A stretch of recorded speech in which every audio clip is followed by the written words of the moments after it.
కానీ అసలు నిజానికి పరమేశ్వరాభిషేకమునకు ఒక భక్తుడు వచ్చి సంవత్సరంలో తరించిపోయే అభిషేకం ఎప్పుడు అంటే మార్గశీర్ష మాసంలో వచ్చే ఆర్ద్ర నక్షత్రంలో తెల్లవారుజామున చెయ్యాలి.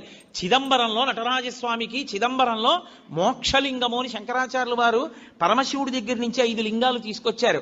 ఆ 5 లింగాల్లో ఒక లింగమే ఇప్పటికీ శృంగేరిలో ఉంది. శృంగేరిలో ఉండి భోగలింగం అన్న పేరుతో అభిషేకం చేయబడుతోంది. కంచిలో ఉన్నది యోగలింగం, చిదంబరంలో ఉన్నది మోక్షలింగం.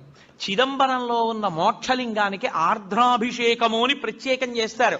అసలు నిజానికి దానితో కలుపుకుంటూ ప్రతి శివాలయంలో మార్గశీర్ష మాస ఆర్ద్ర నక్షత్రం నాడు తెల్లవారుజామున 3-4 మధ్యలో చెయ్యాలి అభిషేకం. దేవాలయాన్ని మంగళ వాయిద్యాలతో పరమేశ్వరుణ్ణి మేల్కొల్పి ఉత్సవమూర్తుల్ని తీసుకొచ్చేసి గబగబా ఆలయాన్నంతటినీ శుద్ధి చేసుకోవాలంటే సిద్ధం చేసుకుని పరమేశ్వరుడికి